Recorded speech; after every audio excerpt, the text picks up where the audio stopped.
Já pensou no que é necessário proteger, conservar para viver aqui neste planeta? E eu não estou falando só de meio ambiente, não. Paz, justiça, trabalho, tudo isso é importante e vital para garantir a qualidade de vida nossa e do meio ambiente.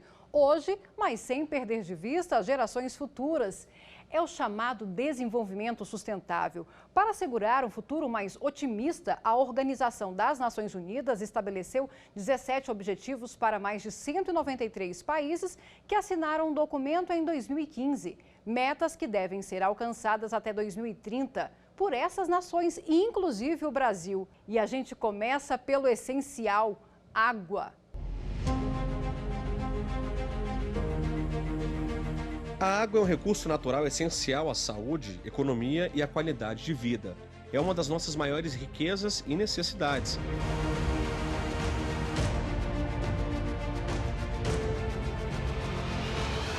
Mas o crescimento desordenado da população e a degradação decorrente das atividades industriais e agropecuárias ameaçam cada vez a sua qualidade. Para garantir o acesso de todos os brasileiros à água, foi criada a Lei de Recursos Hídricos.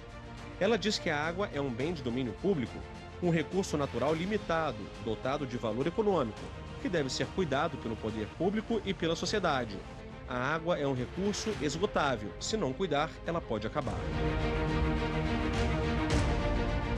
E água acaba mesmo. Mais de 40% da população mundial já sofrem com a escassez de água, segundo a Organização das Nações Unidas. Como as leis brasileiras contribuem para garantir o exercício desse direito? É sobre isso que a gente vai conversar agora com o juiz Carlos Frederico de Maroja Medeiros, que é juiz na Vara de Meio Ambiente, Desenvolvimento Urbano e Fundiário do Distrito Federal, e com a Malu Ribeiro, representante da ONG SOS Mata Atlântica. Queria muito agradecer a presença dos dois no Preservar a Lei de hoje, e eu já começo perguntando para o doutor Carlos: o direito ao acesso à água potável não está expressamente na Constituição Federal, mas a gente pode considerar que é um direito do brasileiro em função do conceito da dignidade da pessoa humana? O elemento transversal na Constituição, o princípio básico, né, de todo o nosso ordenamento jurídico é o princípio da dignidade da vida humana, né, ou seja, uma vida humana com dignidade. E é absolutamente, digamos assim, sem propósito a gente imaginar que seja possível uma vida humana digna, adequada, sem o acesso à água e saneamento básico, né? Então, eu concordo com a premissa aí da tua questão de que, de fato, isso é um direito que ele está implícito, né, e que é facilmente identificável por esse aspecto transversal. E eu acho que justamente por isso que a ONU acabou declarando mesmo que o acesso à água e ao saneamento básico é um direito essencial. Malu, na prática, o que isso muda, considerando a ONU considerando esse como um direito essencial? Muda que a sociedade passa a enxergar e a exercitar a sua corresponsabilidade em relação ao acesso a esses direitos, né? Embora a gente já tivesse o Código da Água da década de 30, o Código da Floresta, depois o Código Florestal foi alterado, o acesso à água no Brasil ele vem carregado de uma falsa ideia de abundância. O país detém grandes bacias hidrográficas, detém grandes recursos naturais. E justamente por essa falsa ideia da cultura de abundância, nossos rios, vou falar de uma forma bem simples, como nós enxergamos isso antes da edição dessas leis, né, que trazem a premissa da participação da sociedade na gestão e na governança da água, é uma grande revolução isso. Mas essa falsa ideia da cultura de abundância fez que no Brasil nós olhássemos para os grandes rios para dois usos: geração de energia elétrica e afastamento de dejetos, né, ou diluição de dejetos. Então, até a Constituição de 88, os grandes rios brasileiros eles eram utilizados e enxergados como extensão da tomada para gerar energia elétrica ou extensão da descarga para afastar de nossas cidades e áreas urbanas tudo aquilo que a gente não queria. E aí veio também, antes disso ainda, antes da era industrial, e da urbanização, o uso dos grandes rios brasileiros para escoar e levar todas as riquezas do país embora. Então, as nossas cidades, muitas de nossas cidades no começo do século XVII, XVIII, embora fundadas às margens de grandes rios, elas eram construídas de costas para os rios, porque esses grandes rios, eles tinham essa função de afastar e de promover o saneamento que não existia, né? Também de afastar os perigos da floresta, né? Para aquela sociedade vinda da Europa com uma outra visão de relação com a natureza. Então, nós advogamos, fizemos um advocacy muito grande a partir da Constituição de 88 para que a água ganhasse um espaço de relevância e que a sua gestão e governança fosse feita a partir do desenho da bacia hidrográfica. A gente costuma dizer que a água e os ecossistemas não reconhecem os limites das divisões político-administrativas das cidades ou dos estados. Então, a água ela reconhece o território da bacia hidrográfica. Nesse sentido, duas grandes revoluções do ponto de vista de legislação ocorreram. A inclusão da participação da sociedade civil na tomada de decisão sobre os usos da água, via os comitês de bacia, os organismos de bacia que essa lei propicia, e a delimitação do território, o reconhecimento do nosso território para essa governança em bacias hidrográficas. Isso antes da ONU, que só em 2010 reconheceu o acesso à água como um direito humano. E hoje o mundo já dá um passo à frente, reconhecendo os valores imateriais da água, o direito dos rios, né? Alguns países estão reconhecendo a natureza e os rios como sujeitos de direito. Isso muda a nossa relação, que não olha mais para a água apenas como um elemento de uso da natureza, o recurso hídrico, mas com todas as suas dimensões materiais, imateriais, ecossistêmicas, de clima, né, e de tudo aquilo que ela traz para a nossa cultura, para a nossa identidade e para a nossa vida na Terra. Verdade. Doutor Carlos, eu pergunto o seguinte, o Brasil assinando esse documento da Agenda 2030, isso passa a ter validade de lei aqui no Brasil? Como é que é a nossa relação em relação a esse documento? Esses acordos, eles acabam direcionando algumas diretrizes importantes dentro do próprio normativo brasileiro.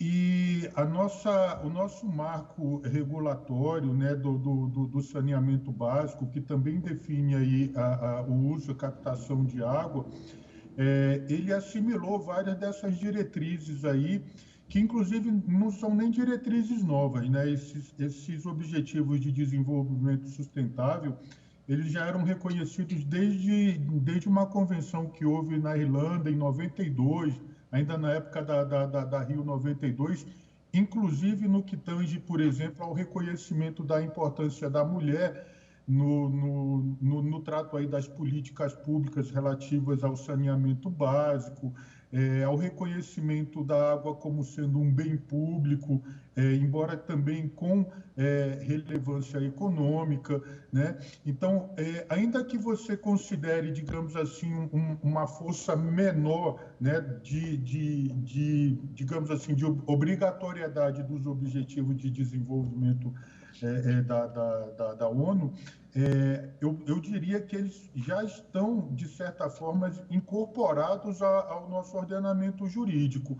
O que eu posso, digamos assim, dizer que houve, vamos dizer, uma mitigação, né, disso daí é que os ODS eles estão prevendo uma definição mais adequada aí de universalização, de distribuição até o ano de 2030, e o nosso marco regulatório ele foi um pouquinho mais adiante, ele prevê até 2033, né? Mas, de certa forma, o que interessa, na verdade, é que isso seja operacionalizado, seja executado.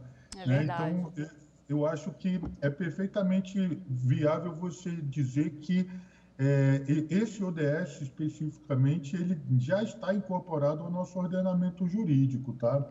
Tá bom. E a gente vai dar agora uma olhada no painel do Sistema Nacional de Informações, que é abastecido pelo governo federal, e ele dá um panorama sobre esse assunto no país. A gente vê aqui que quase 84% da população brasileira tem acesso à água encanada. Cerca de 169 milhões de brasileiros têm acesso à água. A região sudeste se destaca com a melhor situação, com 91% das casas com abastecimento de água. Já o norte do país apresenta o pior índice, com 57,1%. Por esse painel, a gente pode concluir que cerca de 16% da população não tem acesso à água no Brasil. Por outro lado, o principal uso da água hoje é na agricultura para irrigação de lavouras. E aí eu pergunto para a Malu como aliar esses dois interesses. Olha, é extremamente importante que a gente leve informação sobre a condição dos nossos ambientes, das nossas cidades, né, as pessoas, principalmente nas áreas urbanas, para que a gente atenda, pelo menos, metas que eu diria não tão medieval, a gente não saia dessa realidade medieval que a gente vive. É inadmissível essa exclusão hídrica, a pandemia do Covid-19 mostrou isso, explicitou isso de uma maneira muito cruel, né, na medida em que as pessoas perdiam emprego, perdiam moradia, iam morar na rua, e todo mundo fazendo um chamamento para a importância de higienizar, lavar as mãos, para ter acesso ao saneamento, para se prevenir da doença. Quantas escolas públicas nossas não têm um banheiro?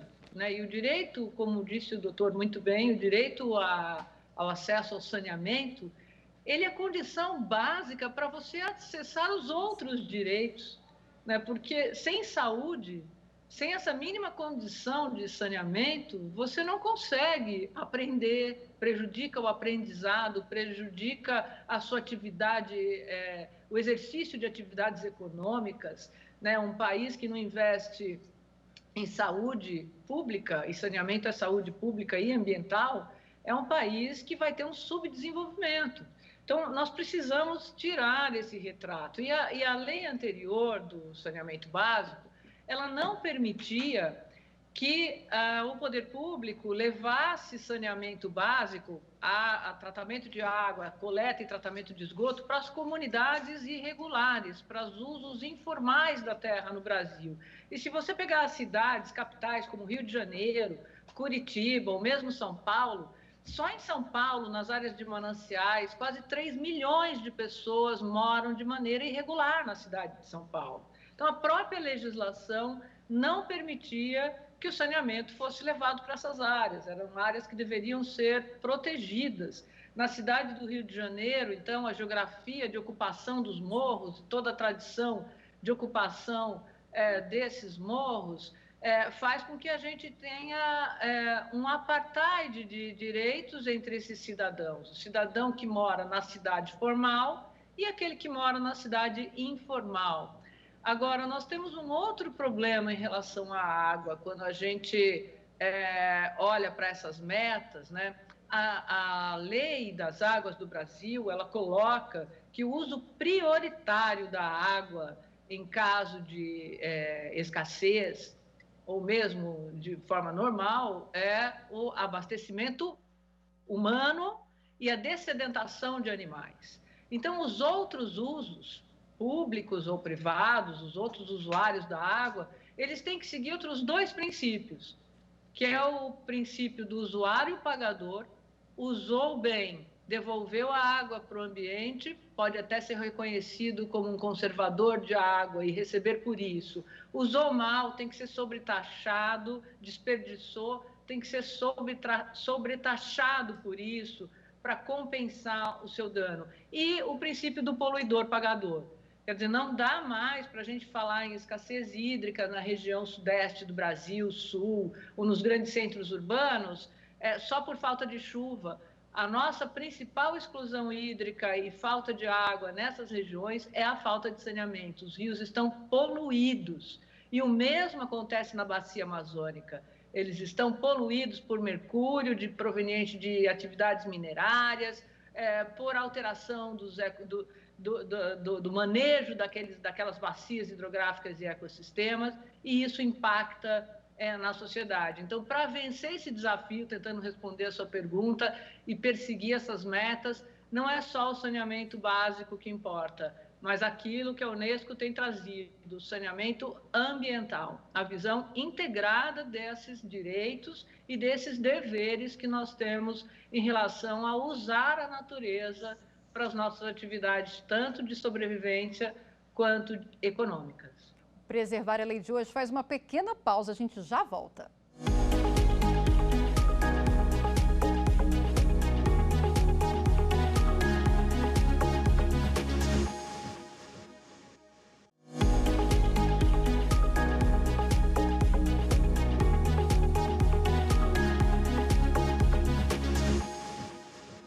Preservar a Lei está de volta e a gente começa mostrando outro cenário aqui no painel do Sistema Nacional de Informações. Agora sobre o saneamento básico. Apenas 53% da população brasileira tem acesso ao esgotamento sanitário. Mais uma vez, a região sudeste se destaca com 79,2% e a região norte com apenas 10,5% de acesso ao esgoto.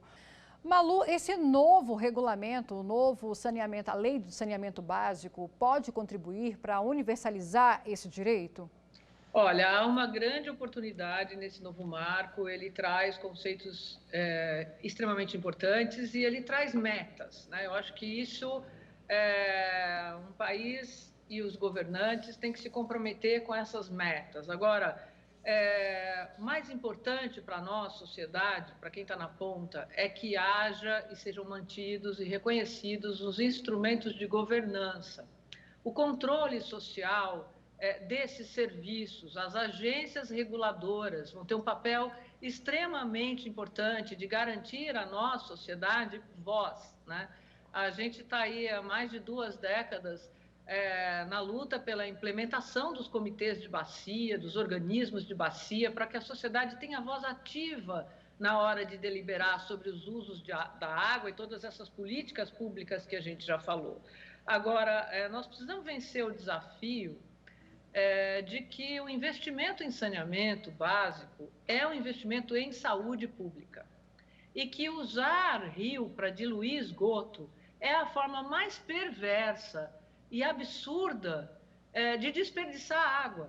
Muitas campanhas educativas falam de desperdício de água para você fechar a torneira em casa, usar água da chuva, para isso, para aquilo, pensando na vida do cidadão urbano.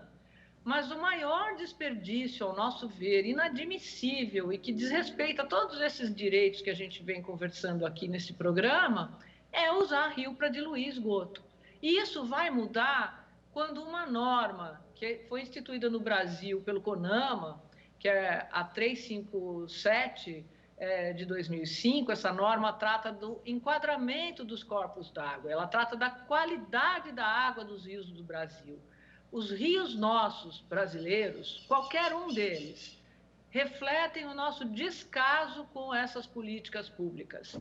Enquanto vários países fazem de seus rios urbanos cartões postais de suas cidades, áreas de convivência e de lazer, nossos grandes rios como o Tietê, o Guandu, o Paraíba do Sul, enfim, vários tantos rios aqui, sejam cartões postais do nosso flagelo social e do desrespeito da legislação ambiental brasileira.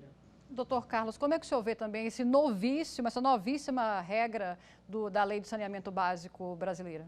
Com relação à questão da gestão da água, como a Malu também destacou, a gente tem intimamente relacionado essa questão social, na medida em que boa parte do que a gente desperdiça, do que não é bem gerido, é exatamente por deficiências no trato social, né? Questão de má utilização, de despejo de dejetos nos corpos hídricos em geral. A gente tem um problema sério cuja tentativa de solução, como foi referida também pela Malu, era inadequada, que é a questão das invasões, da ocupação desordenada da malha urbana, da expansão da malha urbana desordenada, que afeta aí o ciclo das águas de várias maneiras, né, seja destruindo efetivamente áreas de manancial. Isso aqui em Brasília, por exemplo, é uma situação gravíssima, né, de áreas de mananciais que são ocupadas e devastadas, seja impermeabilizando o solo, né, tem toda uma série de mazelas sociais que acabam repercutindo gravemente na questão da gestão da água. Com relação ao novo marco das águas, né, e do saneamento, eu tenho uma crítica que é a seguinte: eu concordo com os confetes que a Malu levantou, né, de que estabelece metas, coloca alguns princípios que eram relevantes, mas eu tenho uma certa ressalva que me parece que a preocupação que norteou esse novo marco foi uma preocupação mais, digamos, financeira do que propriamente voltada para o problema ambiental que a gente tem, né? E eu sou muito reticente, muito desconfiado quando eu vejo, por exemplo, presidentes de empresas de fornecimento de água e saneamento enfatizando muito o caráter lucrativo, o fato de que essas empresas aí estão gerando lucro, etc.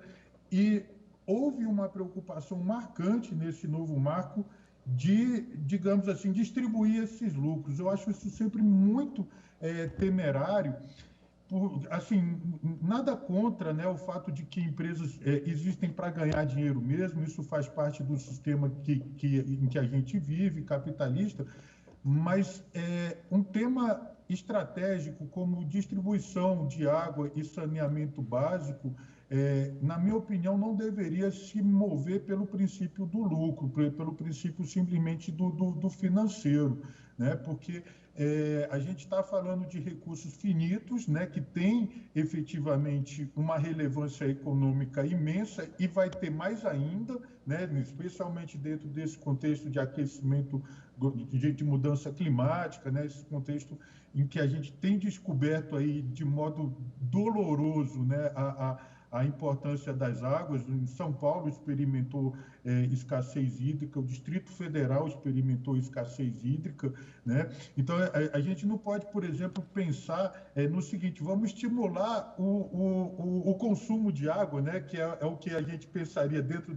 do raciocínio de ganhar dinheiro, de fazer dinheiro com isso daí, porque, na realidade, o princípio tem que ser da economicidade, você tem que ter uma ideia de utilização racional e mais, né? Quando você descentraliza demais a gestão desses recursos, eu acho que isso gera um certo prejuízo, porque a Malu lembrou muito bem que nós temos que estar voltados aí para as diversas bacias hidrográficas e inclusive um princípio de regionalização que é previsto no marco, mas a gente também não pode esquecer que, em se tratando de direito ambiental, o bater de asas da borboleta aqui, ele prejudica o passarinho que está lá na Amazônia, né?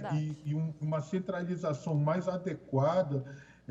E aí eu acho que, desculpe, não é uma questão ideológica, é uma questão que eu penso aqui sem como problema, doutor. Um administrador seria melhor dentro do próprio Estado. Eu acho que você vai concordar comigo também, doutor Carlos, que em tempos de pandemia, lavar as mãos é, sem dúvida, uma questão até de sobrevivência. Mas essa nem sempre é a realidade de todas as escolas no interior do país. A boa notícia é que a Unicef fez um trabalho de reforma para construir banheiros, colocar pia, vaso sanitário em várias escolas do semiárido, e a gente vai ver um pouquinho desse projeto agora.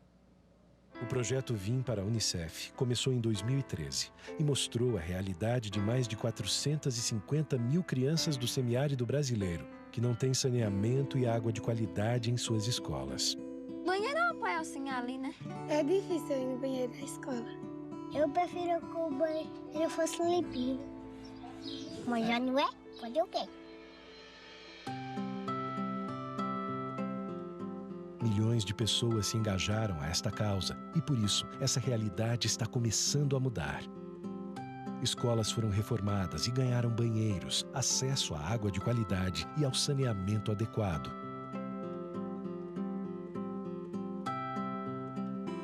A vida dessas crianças também está mudando. Agora, elas têm condição de frequentar uma escola de qualidade, estão menos expostas a doenças e a evasão escolar vem diminuindo dia após dia. Mudou o banheiro que não tinha, né? Não tinha caixa d'água, não tinha cerâmica, não tinha pia, não tinha nem vaso. Agora tá limpo. Tá limpo, bonito, ficou lindo. Tá bem cheirosinho, né? Tá novo. Tem uma pia agora, né? E tem água para lavar as mãos.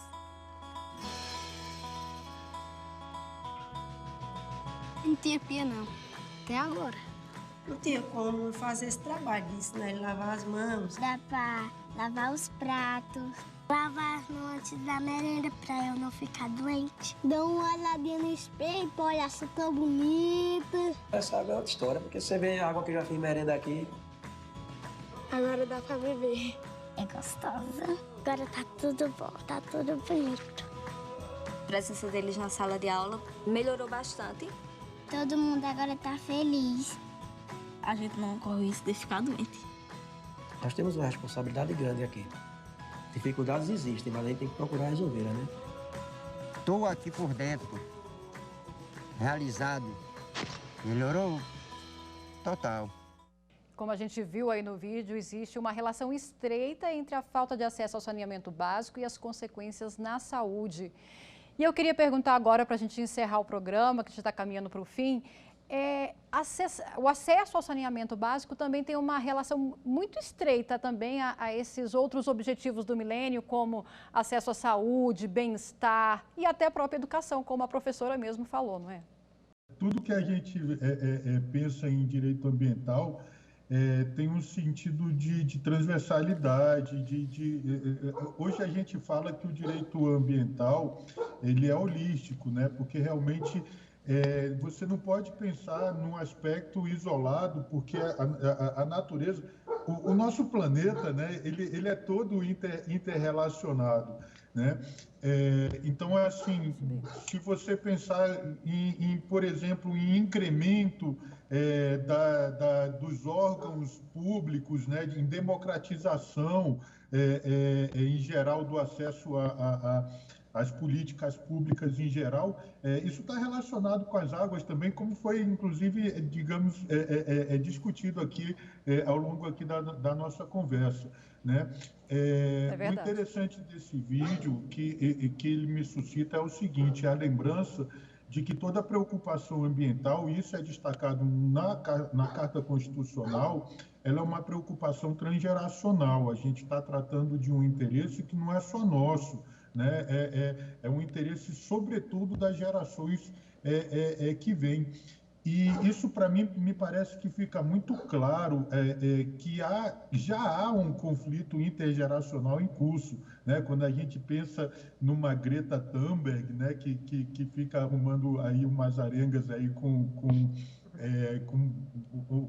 governantes, né? Essa coisa toda, isso para mim fica bastante evidenciado, né? Então, esse vídeo que acabou de passar, ele me destaca não só essa questão do caráter intergeracional, né, da articulação entre todos os aspectos ambientais, como também num outro aspecto que a Malu destacou logo no começo e que eu vou dizer que é o que eu acho mais relevante, que é o aspecto da educação, né?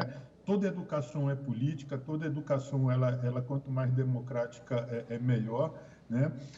E tudo isso está realmente brincado nesses 17 ODS que não foram estabelecidos à toa. Todos eles são interrelacionados. Queria muito agradecer ao juiz Carlos Frederico Maroja de Medeiros e à Malu Ribeiro pela participação no programa de hoje. E o Preservar a Lei volta em outra edição para falar de mais um objetivo do milênio e a aplicação desses objetivos de acordo com as leis brasileiras. Até mais!